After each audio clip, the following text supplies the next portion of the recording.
Assalamualaikum warahmatullahi wabarakatuh. Ya, kita lanjutkan lagi pelajaran kita dalam mata kuliah penulisan ilmiah ya. Kali ini Ibu ingin berbicara tentang planning the abstract ya. Jadi merancang sebuah abstrak. Nah, seperti kita ketahui bahwa bagian naskah karya tulis ilmiah itu terbagi menjadi 3 ya. Ada bagian pelengkap awal, ada utama, ada akhir. Nah, abstrak ini berada di bagian pelengkap awal ya, bersamaan juga dengan prakata. Nah, di sini mungkin perlu diluruskan ya, perbedaan antara prakata dan kata pengantar ya. Mungkin yang itu harus kita ketahui bersama-sama ya. Jadi kata pengantar atau foreword ya, itu sebenarnya yang menulis kata pengantar itu bukan si penulis ya, tapi yang menulis itu seseorang yang mengomentari tulisan orang lain. Biasanya orang yang mengomentari itu, biasanya dia orangnya memiliki kemampuan yang lebih ya. Mungkin dia seorang atasan, atau jabatannya lebih tinggi, atau kemampuannya lebih tinggi, yang sudah malang melintang di dalam sebuah penulisan buku. Nah, maka dia biasanya diberikan penghormatan untuk memberikan sebuah pengantar dari sebuah tulisan ya. Jadi ya, kita tidak apabila kita tidak kenal dengan penulisnya secara pribadi, maka kita bisa menceritakan dalam kata pengantar kita bagaimana efek dari penulisan buku tersebut ya, seperti itu, bahwa buku tersebut sangat penting untuk dibaca, seperti itu ya. Nah, jadi di dalam kata pengantar tadi itu biasanya bisa menjadi nilai tambah untuk menjual sebuah buku ya. Jadi biasanya nanti kita akan mencari orang-orang yang memang penulis ternama ya, sehingga ketika orang melihat buku ini, oh ini telah dibaca oleh si Fulan dan si Fulan memberikan komentar yang bagus. Nah, seperti itu ya. Jadi itu bisa menjadi cara untuk mempromosikan buku kita ya. Nah, kalau preface atau prakata itu adalah yang menulisnya adalah diri kita sendiri ya. Jadi kalau yang menulis tulisan itu adalah diri kita sendiri, maka itu dikategorikan menjadi sebuah preface atau prakata. Nah, dan dia merupakan bagian dari front matter. Sedangkan kalau kata pengantar kadang-kadang ada di front matter, kadang-kadang bisa ditempatkan di back matter ya, seperti itu.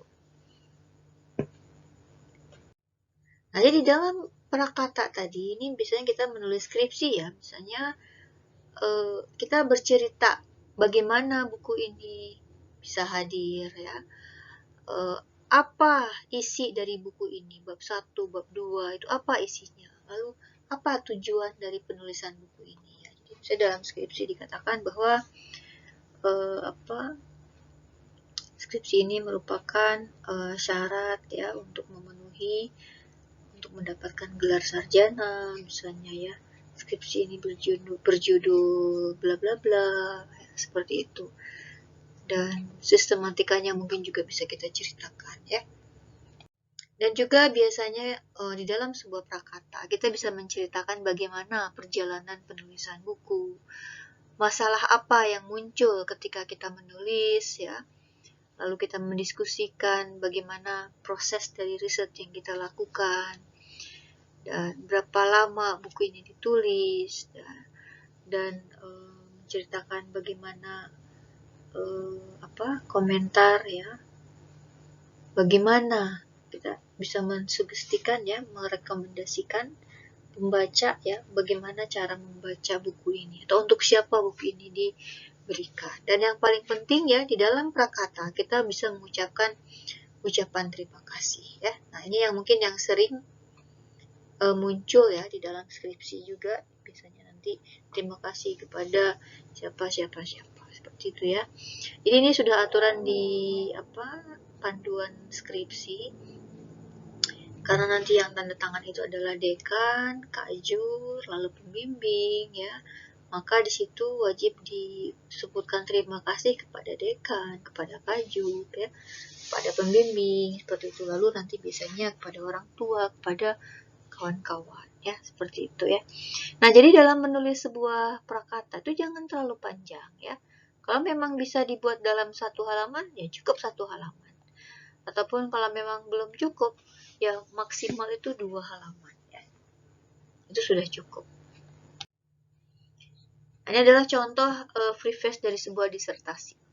Ya, di sini dia ceritakan tujuan dari penulisan disertasi dia ya. Lalu mungkin di akhir dia ucapkan terima kasih kepada orang-orang yang sudah berkontribusi ya, seperti itu.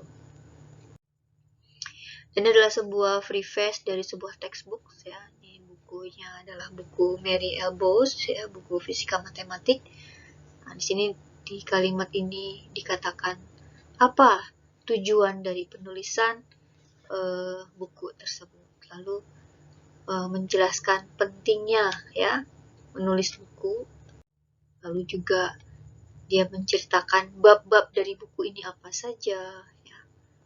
Lalu ekspresi pribadinya juga dia sampaikan. Lalu dia yang terakhir dia memberikan ucapan terima kasih ya. Jadi biasanya ucapan terima kasih itu nanti di paragraf akhir ya. Seperti itu.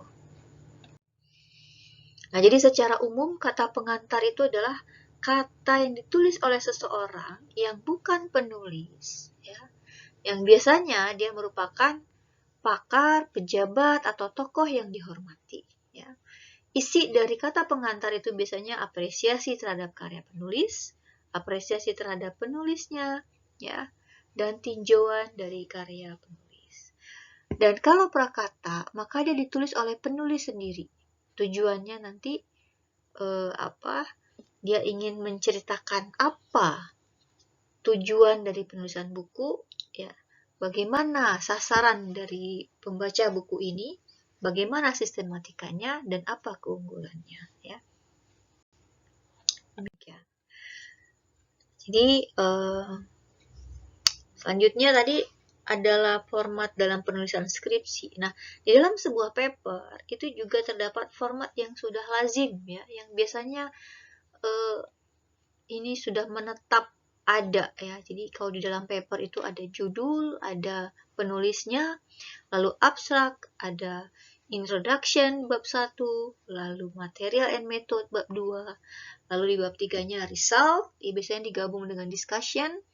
Setelah itu biasanya ada conclusion, ya setelah itu acknowledgement, reference, dan lampiran-lampiran ya, attachment. Nah, di dalam penulisan scientific paper itu biasanya tidak ada tinjauan pustaka ya. Karena scientific paper itu memang tidak boleh terlalu panjang. Kadang-kadang dibatasi ya 6 sampai 18 itu sudah cukup panjang ya. Jadi kadang-kadang dibatasi sampai 6 halaman. Jadi tinjauan pustaka itu tidak perlu di dalam sebuah paper ya. Jadi nah saat ini mungkin Ibu akan menjelaskan bagaimana cara menulis sebuah abstrak ya.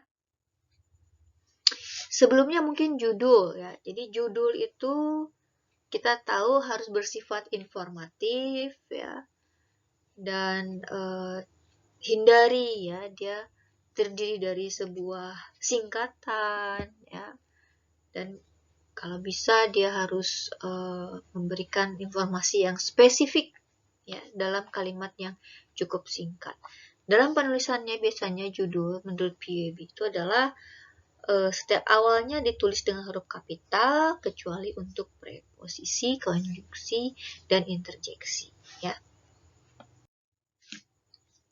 Nah, ini yang penting sekali dalam menulis abstrak ya. Di dalam abstrak itu ada 4 bagian yang harus ada. Nah, jadi sebenarnya abstrak itu memuat seluruh cerita tulisan kita. Jadi dari bab 1 sampai bab 5 kesimpulan itu ada di abstrak Seharusnya seperti itu. Jadi sebenarnya abstrak itu terakhir kita buat ya. Abstrak itu tidak perlu lagi kita rancang, tapi kita bisa ambil bagian-bagian dari pendahuluan, dari metode, lalu hasil, lalu kesimpulan, kita bawa ke abstrak. Jadi tidak perlu kita tulis ulang ya. Nanti kita coba copy paste saja. Dan kalau memang kalimat yang terlalu panjang, kita coba padatkan kalimatnya menjadi maknanya menjadi lebih padat ya, dengan minimalis seperti itu ya. Jadi apa saja? Pertama, di dalam abstrak itu harus ada objektif. Objektif itu apa? Itu adalah alasan, latar belakang mengapa riset ini dilakukan ya. Lalu terdapat material dan metode. Jadi nanti bagaimana cara riset ini dilakukan? Apa materialnya? Bagaimana metodenya? Ya. Lalu hasilnya kita sebut di situ. Setelah itu kesimpulan kalau memang penelitiannya sudah selesai. Kalau memang belum selesai dan perlu peninjauan lebih lanjut, maka mungkin cukup sampai ke result ya, sampai ke hasil. Jadi di sini Ibu merahkan ya, di dalam abstrak itu harus terdapat jawaban dari pertanyaan why, how, what ya. Nah, seperti itu ya. Why did you study it? How did you study it? What did you find? And what does it mean? Ya. Kenapa kamu mempelajari itu? Bagaimana kamu mempelajari itu? Dan apa yang kamu dapatkan setelah kamu mempelajari? Apa artinya? Nah, itu menjadi sebuah kesimpulan ya. Seperti itu ya dalam menulis abstrak ya. Ibu harapkan nanti tidak bingung lagi, minimal sudah ada gambaran abstrak itu isinya apa ya. Dan abstrak itu biasanya dibatasi kalimatnya ya. Tidak boleh terlalu panjang, juga jangan terlalu pendek. Nah, jadi di sini biasanya 150 sampai 250. Jadi kita bisa gunakan fitur yang ada di Word. Kita highlight saja ya. Apa yang mau kita highlight, misalnya abstraknya kita highlight, lalu nanti kita lihat nanti di ujung paling kiri bawah, situ nanti akan tertulis berapa kata. Kalau memang terlalu panjang, kita coba untuk persingkat, dibuang yang tidak perlu. Kalau memang masih banyak kata yang bisa kita tambahkan, maka tambahkan. Itu ya. Jadi jumlah dari abstrak itu sangat penting. Harus kita cek apakah sudah sesuai atau tidak ya. Setelah itu dalam abstrak itu hindari dari penggunaan singkatan ya, seperti yang sudah tadi disebut. Dan juga hindari untuk men-citing reference. Jadi kalau mau men-citing reference ya bukan tempatnya di abstrak, tempatnya nanti di bab main, di dalam, baik itu di pendahuluan, di tinjauan pustaka, atau di hasil, ya, atau di metode. Itu boleh menggunakan setting reference. Tapi kalau di abstrak sebaiknya hindari. Kenapa? Bukan apa-apa, karena di abstrak itu kita hanya perlu sedikit saja kalimatnya, word-nya, katanya itu kita perlu sedikit. Maka kita harus efektif mungkin. Kalau kita tuliskan referensi, misalnya Yusibani 2012, itu sudah mengandung 2 kata yang bisa kita manfaatkan untuk menjelaskan. Ya, seperti itu ya. Lalu keywordnya, keyword itu kita pilih yang paling sering muncul, yang menjadi topik hot issue dalam riset kita. Ya. Bisa juga dia menjadi sebuah paras ya. Paras tidak hanya selalu dalam buat kata ya.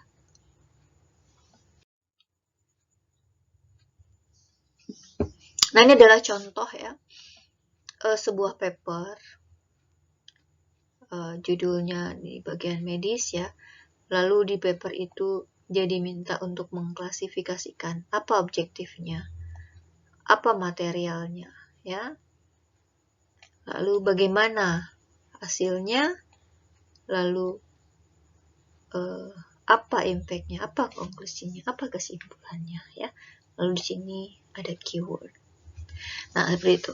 Jadi ini adalah tugas ya yang harus kalian lakukan dalam minggu ini ya. Jadi kalian sudah Ibu minta untuk memilih paper, dan paper itu Ibu bilang akan ada dipakai selama kuliah bersama ibu ya. Jadi paper kalian coba dicek ya, dilihat bagian abstraknya ya. Nanti coba kalian klasifikasikan per kalimat. Mana kalimat yang merupakan objektif ya, mana kalimat yang merupakan material and method, mana kalimat yang merupakan result, lalu mana kalimat yang merupakan konklusi dari riset tersebut ya. Jadi coba kalian klasifikasikan. Nah, itu sebagai tugas ya.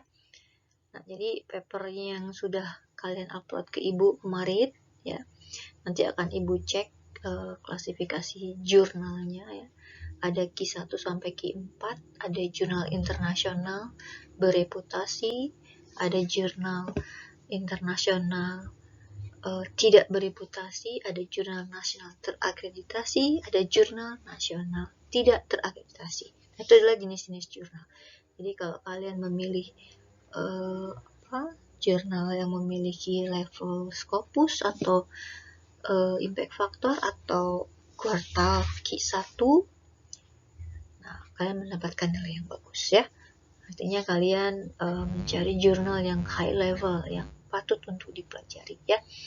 Tapi kalau kalian mendapatkan jurnal yang ecek-ecek gitu ya, jurnal yang skalanya masih nasional ya, seperti itu ya, ibu sarankan nanti kalau untuk menulis paper atau untuk menulis skripsi sebaiknya gunakan jurnal-jurnal terbaru dan merupakan publikasi secara internasional ya. Jadi itu tugasnya minggu ini ya, bisa dipahami ya. Jadi ibu nanti kasih waktu sampai hari Senin lah ya, jadi menjelang hari Selasa nanti, menjelang tugas berikutnya. Nah, tugas kalian yang ini harus sudah selesai ya. Jadi sekali lagi tugasnya, coba kalian lihat lagi paper yang kalian punya ya, lalu kalian klasifikasikan ya, mana objektifnya, mana material and metodenya, result, conclusion, and keyword ya. Kalau misalnya paper kalian berbahasa Inggris ya, maka kalian translate ya.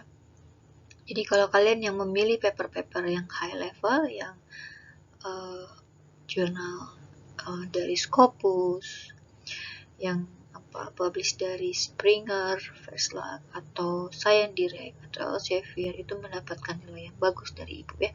Artinya kalian belajar dari yang terbaik ya.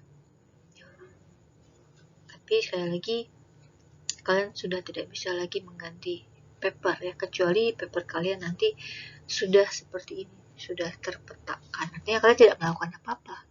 Artinya kalau seperti itu, kalian boleh mencari paper pengganti ya. Nanti kalian laporkan di dalam tugas berikutnya paper pengganti ya.